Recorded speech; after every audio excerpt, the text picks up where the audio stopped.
मीनू चिड़िया, तुमने कल से अब तक कुछ नहीं खाया है। कुछ तो खाओ, वरना तुम बीमार हो जाओगी। नहीं बुलबुल बहन, मुझे कुछ नहीं खाना है। मेरे बाबा इस दुनिया में नहीं रहे, अब मेरा क्या होगा? मैं अब क्या करूँगी? मीनू चिड़िया, मैं जानती हूँ कि तुम्हारे बाबा के जाने का गम बहुत बड़ा है, लेकिन इस तरह कब तक तुम उदास बैठी रहोगी? मेरे बाबा तो टैक्सी चलाकर घर का गुजारा चलाते थे, लेकिन वे जब से गए हैं उनकी टैक्सी वैसे के वैसे ही खड़ी है। समझ नहीं आता कि अब मैं क्या करूँगी। मीनू चिड़िया, तो क्या हुआ? तुम भी अपने बाबा की तरह टैक्सी चलाना शुरू कर दो। उनको बहुत ज्यादा मुनाफा होता था। तुम भी अगर टैक्सी चलाओगी तो तुम्हें भी बहुत ज्यादा मुनाफा होगा। हाँ जग्गू भाई, अब मैं ही इस टैक्सी को चलाऊंगी, क्योंकि टैक्सी के अलावा मेरे पास और कोई भी व्यापार नहीं है। अगली सुबह हो जाती है। मीनू चिड़िया टैक्सी चलाना शुरू कर देती है। मीनू चिड़िया, तुम्हें टैक्सी तो चलाना आ गई है ना? मेरे पति की तबीयत बहुत ज्यादा खराब हो गई है, इसीलिए इन्हें टैक्सी में उल्लू वेची के पास लेके जाना है मुझे। बुलबुल बहन, आप बिल्कुल भी चिंता मत करें। मेरे बाबा ने मुझे बहुत अच्छे से टैक्सी चलाना सिखा दी थी। बस आप जल्दी से अपने पति को लेकर आएं। बस फिर मीनू चिड़िया बड़े ही आराम से बुलबुल और उसके पति को उल्लू वेजी के पास लेके जाती है। वाह मीनू चिड़िया, तुम तो टैक्सी चलाने में बहुत ज्यादा ही माहिर हो। अब मैं तुम्हारी ही इस टैक्सी में जाऊंगी हमेशा। अच्छा, ये लो तुम्हारे पैसे। फिर इस तरह मीनू चिड़िया रोजाना ही टैक्सी चलाती और अपने घर का गुजारा करती थी। ये टैक्सी का धंधा तो बहुत ज्यादा ही अच्छा है, और तो और इसमें काफी ज्यादा मुनाफा भी हो रहा है। मेरी वजह से पक्षी बहुत ही आराम से दूसरे जंगल चले जाते हैं। इसी जंगल में एक कालू कौवा भी रहता था, जो कि बहुत ज्यादा ही आलसी था। बस हर समय अपने घर में ही आराम करता रहता था। कालू जी, बस बहुत बर्दाश्त कर लिया मैंने। आपको अब कोई ना कोई तो धंधा करना ही पड़ेगा। आखिर हम कब तक ऐसे ही मुश्किलों से भोजन ढूंढते रहेंगे? कितनी ज्यादा बेइज्जती होती है मेरी। रानी, मुझे भी घर में बैठने का कोई शौक नहीं है, परंतु मैं क्या करूं? आखिर कौन सा व्यापार शुरू करूं? मुझे तो कोई काम आता ही नहीं है जिस काम को करके मैं पैसे कमा सकूं। कालू जी, मैं कुछ नहीं जानती, पर जल्द से जल्द आप किसी न किसी काम पर लग जाएं और पैसे कमा कर लाएं, वरना मैं अपने राजू कौवे को लेकर अपनी माँ के घर चली जाऊंगी और कभी वापस नहीं आऊंगी फिर। हाँ पापा, मैं भी मम्मा के साथ चला जाऊंगा। मैं आपसे कब से कह रहा हूँ कि मुझे खिलौने दिलाएं, लेकिन आप तो दिलाते ही नहीं हैं। अगर आपने मुझे खिलौने नहीं दिलाए तो मैं मम्मा के साथ चला जाऊंगा। अच्छा अच्छा भाई, मुझे थोड़ा समय दो, मैं कोई ना कोई काम करना शुरू कर दूंगा। अगली सुबह हो जाती है। कालू कौवा मीनू चिड़िया को टैक्सी चलाते हुए देखता है और कहता है, अरे भाई, ये मीनू चिड़िया का टैक्सी का व्यापार तो बहुत ज्यादा अच्छा चल रहा है। मीनू चिड़िया कितने पक्षियों को रोजाना दूसरे जंगल छोड़कर आती है, और ना जाने कितने सारे पैसे भी कमाती होगी। अगर मैं भी टैक्सी का धंधा शुरू कर दूं, परंतु सब पक्षी तो मीनू चिड़िया की टैक्सी में ही बैठते हैं, मेरे पास कौन आएगा आखिर? अगर मुझे अपना टैक्सी का धंधा शुरू करना है तो इस मीनू चिड़िया को रास्ते से हटाना होगा मुझे। ये कहकर कालू कौवा मीनू चिड़िया के पास चला जाता है। मीनू चिड़िया, मुझे तुम्हारी ये टैक्सी बहुत ज्यादा ही पसंद है। क्या तुम मुझे अपनी ये टैक्सी बेचोगी? अरे ना बाबा ना, ये टैक्सी ही तो मेरी आखिरी निशानी है। इससे मैं काफी ज्यादा मुनाफा करती हूँ, और तो और ये मेरे बाबा की आखिरी निशानी भी है। दे दो ना भाई, तुम तो बहुत ज्यादा मेहनती हो, कोई और धंधा भी शुरू कर सकती हो, परंतु मुझे सिर्फ टैक्सी चलानी ही आती है, और ये काम मेरे लिए बहुत आसान है। नहीं कालू कौवे, कह दिया ना कि नहीं बेचूंगी तो नहीं बेचूंगी। अब जाओ यहाँ से तुम। फिर कालू कौवा गुस्सा होकर वहाँ से चला जाता है। मीनू चिड़िया तो बहुत चालाक है, इतनी आसानी से मुझे टैक्सी नहीं बेचेगी। मुझे कुछ ना कुछ तो सोचना ही पड़ेगा। कालू कौवा अपने शातिर से दिमाग में कोई उपाय सोचने लगता है। अगले दिन कालू कौवा गरीब सोनू चिड़िया के पास आता है और उससे कहता है, सोनू चिड़िया, मैं जानता हूँ कि तुम बहुत ज्यादा गरीब हो, क्योंकि तुम्हारा पति अब इस दुनिया में जो नहीं रहा। बस अब इस टूटे फूटे घोंसले को छोड़ो और मेरे दूसरे घर में आकर रहो। मैं तुमसे किराया भी नहीं लूंगा। नहीं कालू कौवे, इसकी कोई जरूरत नहीं है, मैं यही ठीक हूँ। बस सोनू चिड़िया, मैं तुम्हारी एक बात नहीं सुनूंगा। तुम अपने दोनों बच्चों को लेकर मेरे साथ चलो। फिर कालू कौवा जबरदस्ती सोनू चिड़िया और उसके दोनों बच्चों को लेकर वहाँ से चला जाता है। अरे भाई कालू कौवे, ये तुम मुझे यहाँ पर क्यों लाए हो? यहाँ तो बस मीनू चिड़िया की टैक्सी खड़ी है। तुम्हारा घर कहाँ है? तुम कितनी भोली हो सोनू चिड़िया, और आज तुम अपनी इस गलती के कारण अपनी जान से जाओगी। फिर कालू कौवा एक बड़े से चाकू से सोनू चिड़िया के दोनों ही पर काट देता है। कालू अंकल, आपने मेरी मम्मा के पर काटे हैं। मैं आपकी शिकायत मिट्टू महाराज से करूँगा। चुप करो, अगर कुछ भी बताया तुम दोनों ने तो मैं तुम दोनों को भी मार दूंगा। बस मीनू चिड़िया खाना खाकर आती ही होगी और वह रहमदिल होने के कारण इस जख्मी सोनू चिड़िया की मदद जरूर करेगी। ये सब कुछ छुपकर रानी कौवी भी देख रही होती है। कुछ ही देर के बाद मीनू चिड़िया अपनी टैक्सी के पास आती है तो इसकी नजर जख्मी सोनू चिड़िया पर पड़ती है। हाय रे सोनू चिड़िया, ये सब कैसे हो गया तुम्हारे साथ? मीनू आंटी, मम्मा दर्द के कारण बेहोश हो गई हैं। आप इनकी मदद करें। अरे बेटा, लेकिन ये तो बताओ, ये सब कुछ आखिर हुआ कैसे? वो मीनू आंटी, ये सब कुछ कालू। अरे भाई चुप करो, मैं बताती हूँ। मम्मा भूख के कारण बेहोश होकर नीचे जमीन पर गिर गई थी और एक नुकीली टहनी से मम्मा के दोनों पर भी कट गए हैं। तुम दोनों चिंता मत करो, चलो हम फौरन उल्लू बेची के पास चलते हैं। फिर मीनू चिड़िया सोनू चिड़िया और बच्चों को अपनी टैक्सी में बिठाकर हॉस्पिटल ले जाती है।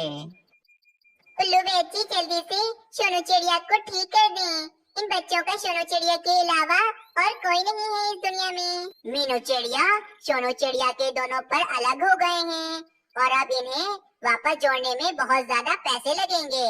पहले पैसे लेकर आओ, फिर मैं सोनू चिड़िया का इलाज करूँगा। हाय रे, मेरे पास तो ज्यादा पैसे नहीं हैं, अब मैं क्या करूं? मीनू आंटी, प्लीज मेरी मम्मा को बचा लें। हम इनके बगैर कैसे रहेंगे? मेरे पास तो सिर्फ एक ही टैक्सी है, परंतु सोनू चिड़िया और इन बच्चों से बढ़कर और कुछ नहीं। मैं अपनी टैक्सी किसी को बेच देती हूँ। हाँ याद आया, कालू कौवा मुझसे मेरी टैक्सी खरीदना चाहता था। मैं अपनी टैक्सी फौरन कालू कौवे को बेच देती हूँ। ये कहकर मीनू चिड़िया फौरन कालू कौवे के पास चली जाती है। कालू कौवे, तुम मेरी टैक्सी ले लो। मैं अपनी टैक्सी बेचने के लिए तैयार हूँ, पर जल्दी से मुझे पैसे दे दो। बहुत बहुत शुक्रिया मीनू चिड़िया, ये लो पैसे तुम्हारे। फिर मीनू चिड़िया पैसे लेकर फौरन वहाँ से चली जाती है। ये जो पैसे मैंने मीनू चिड़िया को दिए हैं, ये कल रात को मैंने उल्लू सेठ के घर से चुराए थे। मतलब ये टैक्सी मुझे फ्री में मिली है। मीनू चिड़िया, तुम बिल्कुल चिंता मत करो, मैं कुछ ही देर में सोनू चिड़िया के दोनों पर जोड़ देता हूँ। थोड़ी ही देर के बाद उल्लू वैद जी सोनू चिड़िया के दोनों पर जोड़ देते हैं और सोनू चिड़िया को होश भी आ जाता है। मीनू चिड़िया, तुम्हारा बहुत बहुत शुक्रिया कि तुमने मेरी मदद की, लेकिन अब तुम्हारे पास कुछ भी नहीं बचा। अब तुम क्या करोगी? मुझे उसका कोई दुख नहीं है सोनू चिड़िया, बल्कि मैं तो बहुत ज्यादा ही खुश हूँ कि मुझे एक मासूम चिड़िया की जान बचाने का मौका मिला। अगले दिन आहिस्ता आहिस्ता ये बात पूरे जंगल में फैल जाती है। सब पक्षी मीनू चिड़िया की बहुत ज्यादा इज्जत करने लगते हैं। मिट्ठू महाराज को जब ये बात पता चलती है तो मिट्ठू महाराज भी बहुत ज्यादा ही खुश होते हैं। कबूतर सैनिक, आज रात को सब पक्षियों की महल में दावत रखी जाए और मैं सब पक्षियों के सामने मीनू चिड़िया को उसकी रहमदिली का इनाम भी देना चाहता हूँ। रात हो जाती है, सब पक्षी दावत में मिट्ठू महाराज के महल में आ जाते हैं। मीनू चिड़िया, मैं तुम्हारी रहमदिली से बहुत ज्यादा ही खुश हूँ और सब पक्षी मीनू चिड़िया से सीखें कि अगर किसी की जान बचाने में हमारा नुकसान हो रहा हो तो होने दें, लेकिन हमें पीछे नहीं हटना चाहिए। और मीनू चिड़िया, मैं तुम्हारी इस रहमदिली के लिए तुम्हें तो सोनों से भरी पोटलियाँ भी देना चाहता हूँ। नहीं मिट्ठू महाराज, मुझे ये सब कुछ नहीं चाहिए। मैंने ये सब कुछ इसीलिए थोड़ी ना किया था। रख लो मीनू चिड़िया, रख लो। बल्कि मैं सब पक्षियों को एक बहुत बड़ा सच बताना चाहती हूँ। सुनो मेरी बात। मिट्ठू महाराज पक्षियों, कालू जी ने इस बेचारी सोनू चिड़िया को चाकू से मारा था और इसकी दोनों पर भी काट दिए थे ताकि कालू जी मीनू चिड़िया की टैक्सी हासिल कर सकें। नहीं नहीं रानी कौवी, तुम झूठ बोल रही हो। नहीं नहीं, कौवी आंटी ठीक कह रही हैं। कालू अंकल ने ही मेरी मम्मा के पर काटे थे। कालू कौवे, तुम इस हद तक जाओगे, मैंने तो कभी सोचा भी नहीं था। शी। मिट्ठू महाराज, आप कालू जी को बंदी बना लें। मैं अब इस जालिम पति के साथ और नहीं रह सकती हूँ। बस फिर मिट्ठू महाराज का सैनिक कालू कौवे को पकड़कर ले जाता है। इस कहानी से हमें ये सीख मिलती है कि हमें हमेशा सबकी दिल से मदद करनी चाहिए और हमेशा सबका साथ देना चाहिए। अगर आप सबको ये कहानी अच्छी लगी तो चैनल को जरूर सब्सक्राइब करें और कमेंट सेक्शन में अपनी राय देना ना भूलें। जंगल में एक कालू कौवा और इसकी पत्नी रानी कौवी रहते थे। कालू कौवे के पुरखों ने चीलों के साथ दोस्ती करके जंगल के पक्षियों को बहुत ही नुकसान पहुंचाया था, जिस कारण सभी पक्षियों ने कालू कौवे के पुरखों को जंगल से बाहर निकाल दिया था। रानी, जब जब मैं इस जंगल में पक्षियों को खुश देखता हूँ, मुझे बहुत बुरा लगता है। इन पक्षियों ने मेरे पुरखों को जंगल से निकालकर अच्छा नहीं किया है। परंतु कालू जी, पक्षियों ने बिल्कुल ठीक फैसला लिया था। आपके पुरखों ने जंगल के काफी पक्षियों को नुकसान पहुंचाया था। वो इसी के हकदार थे कि इन्हें जंगल से निकाल दिया जाए। तुम तो अपना मुंह बंद ही रखो। अगर तुम मेरे बेटे की माँ ना होती तो मैं तुम्हें इस बात की जरूर सजा देता। इस तरह कालू कौवा हर बार रानी कौवी को चुप करवा देता था और कभी भी अपने पुरखों के बारे में कुछ भी गलत नहीं सुनता था। पक्षियों, बस कुछ ही दिनों में हमारे जंगल में तेज बारिशें होने वाली हैं और इसके बाद ठंडी का मौसम भी आ जाएगा। हमें अपने अपने घरों को मजबूत कर लेना चाहिए। हाँ मीनू चिड़िया, तुम बिल्कुल ठीक कह रही हो। हमारे घर तो बिल्कुल भी मजबूत नहीं है। मीनू चिड़िया पक्षियों, घरों को मजबूत करने की क्या जरूरत है? अभी तो हमने नए घर बनाने थे और मुझे पता है कि इस बार तेज बारिशें नहीं होने वाली हैं। नहीं कालू कौवे, जंगल में हर बार तेज बारिशें ही होती हैं और इस बार भी बहुत तेज बारिशें होने वाली हैं। अरे भाई पक्षियों, तुम सब इतनी चिंता क्यों करते हो? मैं अभी बादल भैया के पास जाता हूँ और उनसे कहता हूँ कि इस बार वे हमारे जंगल में बहुत हल्की बारिश करें। हाँ कालू कौवे, तुम एकदम ठीक कह रहे हो। तुम बादल भैया को हल्की बारिश करने का कह दो ताकि हमारे जंगल में पक्षियों के घरों को कोई भी नुकसान ना हो। ठीक है भाई पक्षियों, आप सबको जैसा लगे आप ऐसा ही करो। फिर कालू कौवा बादल के पास चला जाता है। कालू कौवे, मैं कुछ दिनों बाद तुम्हारे जंगल में बहुत तेज बारिशें करने वाला हूँ। अब क्या मसला है बताओ? बादल भाई, आप हर बार बहुत ही कम बारिशें करते हो और जिस कारण हमारी फसलों को ठीक से पानी नहीं मिल पाता है। आप इस बार हमारे जंगल में बहुत तेज बारिशें करो ताकि हमारे जंगल में खेतों में अच्छे से फसल लग पाए। मैं तो कहता हूँ आप इस बार हमारे जंगल में पूरे एक हफ्ते तक बारिश करो ताकि हमारे जंगल में फसलें अच्छे से निकल जाएं। पर अगर कालू कौवे, मैंने पूरे एक हफ्ते तक तुम्हारे जंगल में बारिशें की तो तुम्हारे जंगल में तो सैलाब आ जाएगा। तुम्हारे जंगल में बहुत नुकसान हो जाएगा। अगर आपने हमारे जंगल में तेज बारिशें ना की तो हमारे जंगल में अच्छे से फसल नहीं लग पाएगी और हम सब पक्षी भूख के कारण मर जाएंगे। ठीक है कालू कौवे, जैसा तुमने कहा है मैं बिल्कुल वैसे ही करूँगा। मैं तुम्हारे जंगल में पूरे एक हफ्ते तक बारिश करूँगा। लेकिन मैं तुम सबको अभी से कह देता हूँ कि सब पक्षी अपने मजबूत से घर बना लें ताकि अगर जंगल में सैलाब भी आ जाए तो तुम सबके घरों को कोई नुकसान ना हो। ठीक है बादल भैया, मैं अभी सब पक्षियों के पास जाकर उनसे ये कह देता हूँ। फिर कालू कौवा वहाँ से चला जाता है।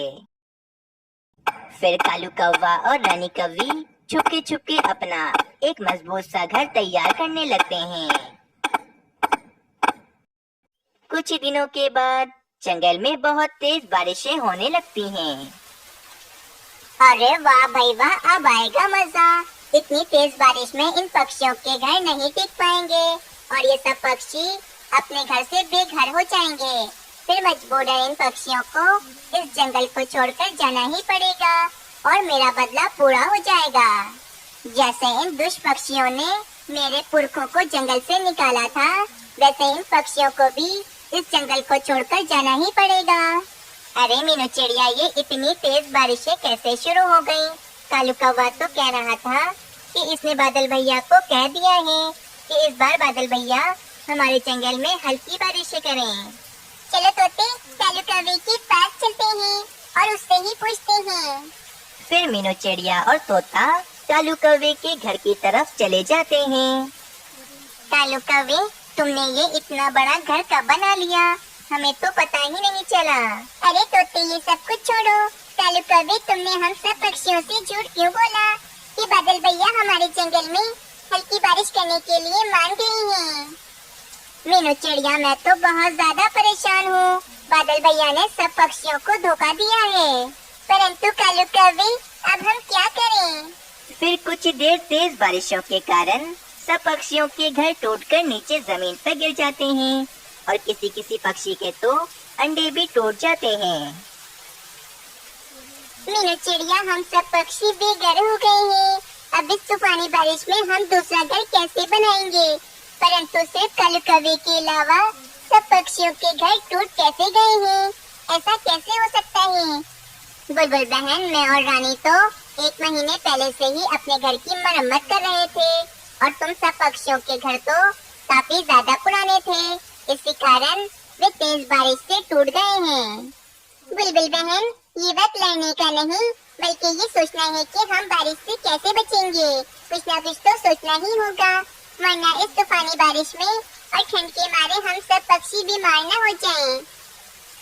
कुछ ही देर के बाद सारे ही पक्षी यहाँ वहाँ भटक रहे होते हैं और बारिश से बचने के लिए कोई जगह तलाश कर रहे होते हैं और दूसरी तरफ कालू कौवा और रानी कौवी बड़े ही आराम से अपने मजबूत से घर में बैठे होते हैं। प्यारे दोस्तों, अगर आप लोगों को इस कहानी का अगला भाग देखना है तो हमें कमेंट कर जरूर बताएं।